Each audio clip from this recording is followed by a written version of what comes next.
Salutations, Utopians. Hope all is well in your world. So, we got some more breaking news in the W. This time it comes by way of Alyssa Thomas going to Phoenix, and that ultimately leading to Brittany Griner's departure, who had made it known prior to the offseason that this would probably be her last stint. First and foremost, I want to break down the formalities of the deal. So, what I got here is it's stating that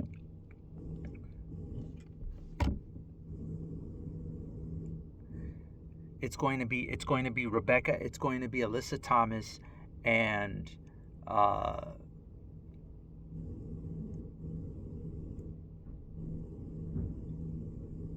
Tyasha Harris. Phoenix sent Rebecca Allen, Natasha Cloud, and the number 12 pick. And this is the thing about the number 12 pick. What I find to be so crazy is Natasha Cloud is a very intense, high energy cannonball rocket player. Dynamic scorer. She's one of them ones. You got Dejanay Carrington, you got Kennedy Carter. There's certain players in the W who play with a different type of, on a different speed, on a whole different wavelength.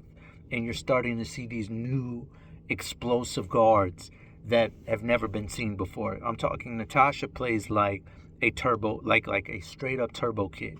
And so I get it. Alyssa Thomas, two-time MVP runner-up, I believe it was, nominated for MVP twice, triple-double machine. And the thing about Alyssa is she's like a triple-double machine. She's kind of like that Draymond player. She, I always tell people, physicality is a metrics that can't be qualified, can't be quantified, excuse me. And so when you have a player like Alyssa Thomas, that you're talking an actual floor general and a paint protector. That is two metrics that can't be really, put into words how much they mean to the game. And, great leader. But here's the problem with someone who's so imposing like that. You can do that, and it's kind of like with the Jimmy Butler ordeal. You can do that when you've been with a franchise a long time and you have tenure. Going to Phoenix, now don't get me wrong, Diana Taurasi, the long-tenured players, Diana Taurasi, Brittany Griner, they're gone. It's now going to be really just, her and Kalia Copper as the main foundation pieces. Obviously, they got other players there, but I don't want to get into that. I'm talking real cornerstones. And so, as good as those pieces may be, Kalia and Alyssa Thomas, who I believe both were in the Olympics, the problem you have is, at the end of the day, you giving up a 12th pick for a player who may have 3 or 4 years left, then getting rid of one of your most dynamic backcourt players because they have a backup point guard they want to give minutes to. I do not like that deal. They got fleeced.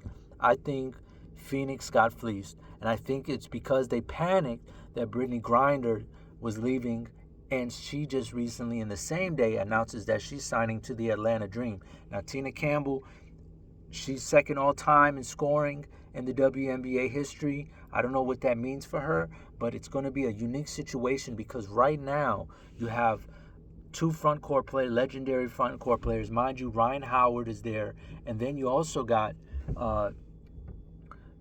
Haley Jones, who I'm very fond of.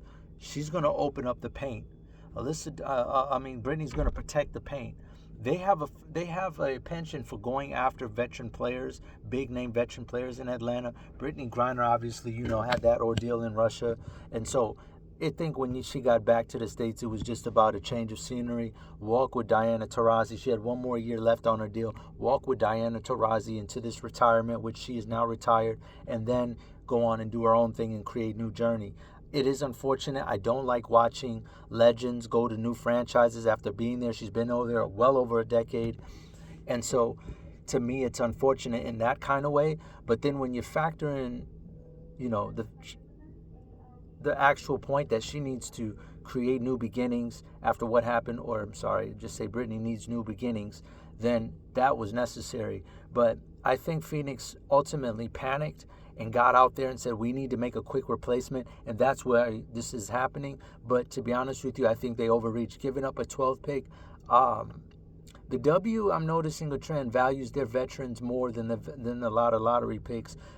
Maybe it's a weaker class they may perceive this to be. It's more of a top 5 class type thing. But ultimately, at the end of the day, I just, you're seeing a lot of players getting moved around right now who are in their mid-30s, or not a lot, but 2 so far that have hopped off the charts, 2 in their mid-30s.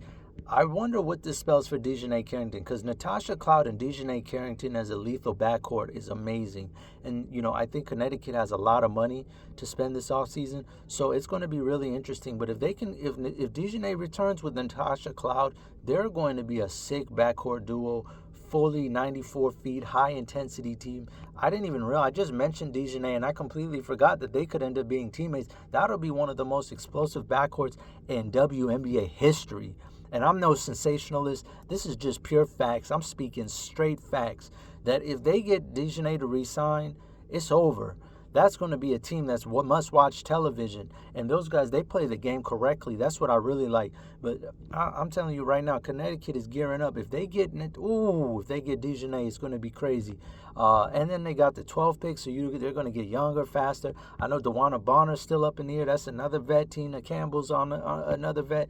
There's some things that can be moved around out here. I'm looking forward to the next news, but that's the star free agent to me. Dejanay was supposed to win Defensive Player of the Year. If they can re-up Dejanay, it's on.